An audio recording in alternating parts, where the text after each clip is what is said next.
Assalamualaikum warahmatullahi wabarakatuh. Waalaikumsalam warahmatullahi wabarakatuh.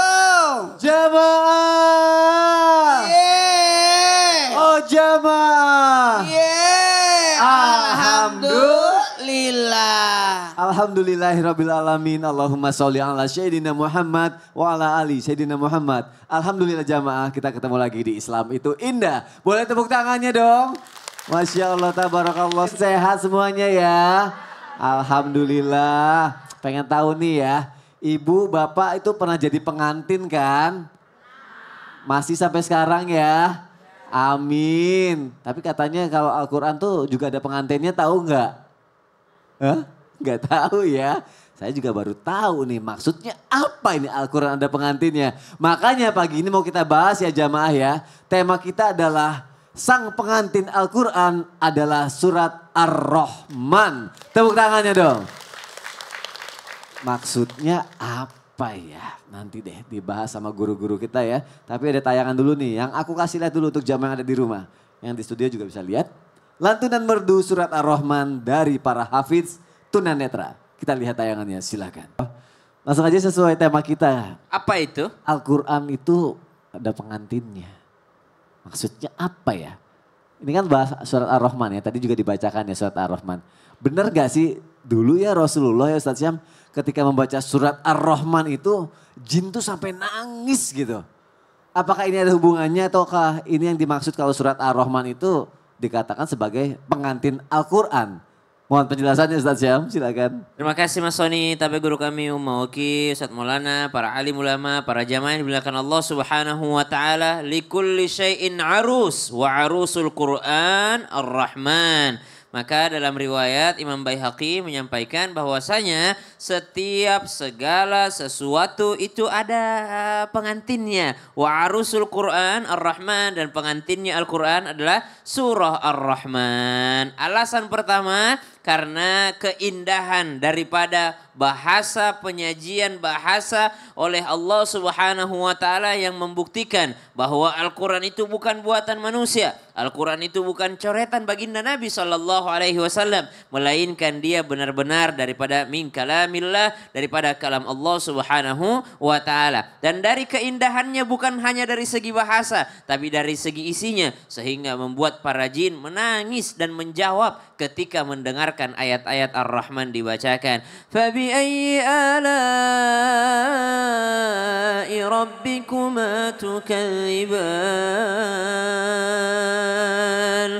Nabi SAW membacakan di hadapan para sahabat. Setelah selesai surah Ar-Rahman, maka Nabi SAW menyampaikan kepada para sahabat yang terdiam pada saat itu. Kalian semua kalah sama bangsa jin. Kata sahabat, kalah gimana ya Rasulullah? Kalian mendengarkan surah Ar-Rahman hanya diam. Tapi bangsa jin yang hadir di sisi kalian, di antara kalian, mereka sekarang sudah menangis dan mereka menjawab setiap kali dibacakan. Fabi ayyi ala'i rabbikuma tukadziban.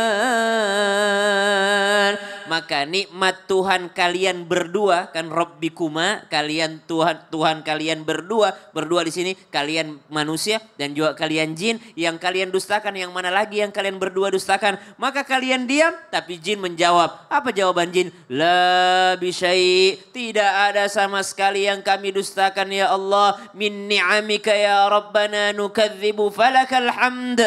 La bisyai'in min ni'amika ya Rabbana nukadzibu falakal hamd. Kata jin ketika mendengar fabi ayyi ala'i rabbikuma tukadziban, tidak ada sama sekali nikmatmu yang kami dustakan wahai Tuhan kami, falakal hamd, dan bagimu pujian tertinggi ya Allah ya Rabbana. Maka subhanallah disunnahkan kata Imam An-Nawawi ketika mendengarkan fabi ayyi ala'i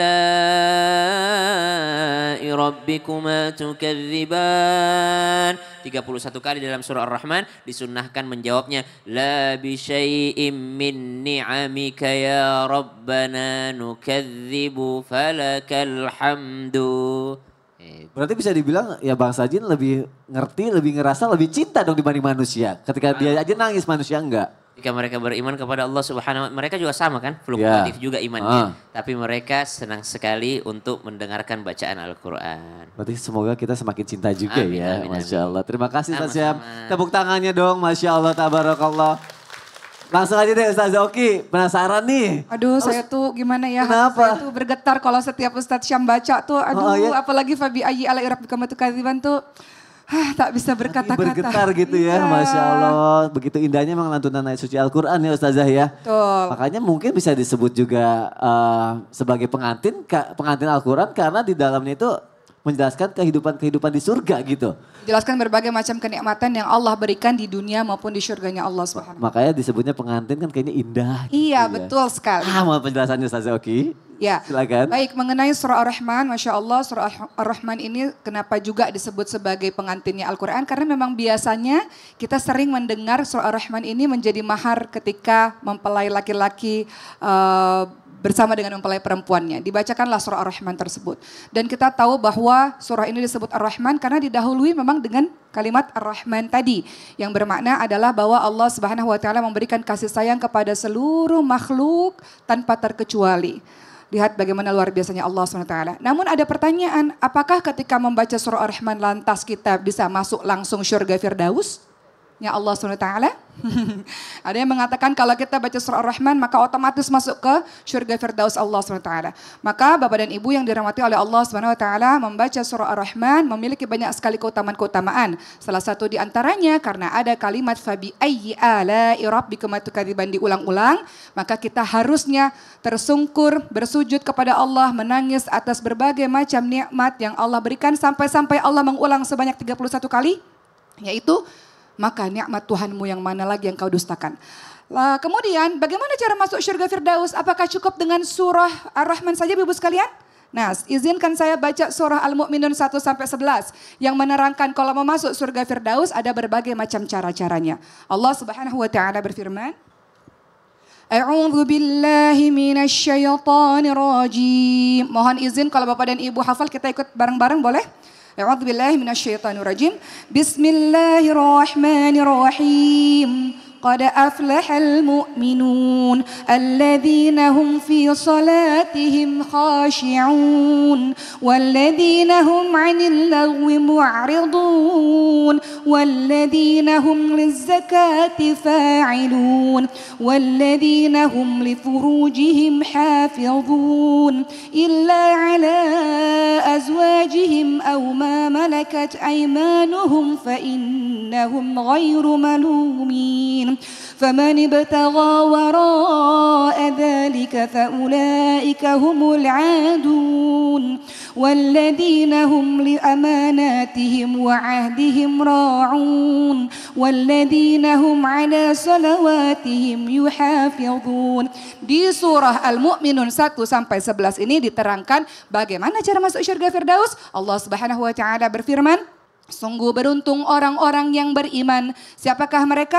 Yaitu orang yang khusyuk dalam sholatnya. Syarat pertama. Dan orang-orang yang menjauhkan diri dari perbuatan dan perkataan yang tiada gunanya. Syarat yang kedua. Dan orang-orang yang menunaikan zakat. Syarat yang ketiga, kemudian saya loncat ayatnya. Kemudian ayat yang ke-8. Dan sungguh beruntung orang-orang yang memelihara amanat dan janjinya. Serta orang-orang yang memelihara sholatnya.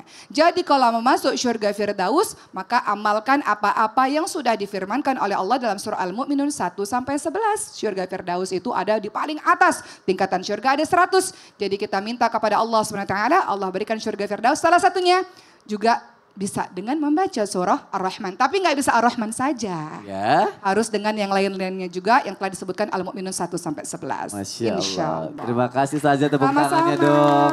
Semoga kita semua nanti bisa bertemu lagi ya di surga Firdaus ya. Amin ya Rabbal Alamin. Jamaah juga jangan kemana-mana. Nanti kita lanjutkan lagi. Temanya masih sama. Sang pengantin Al-Quran adalah surat Ar-Rahman. Tetap di Islam itu indah. Jamaah oh jamaah. Alhamdulillah.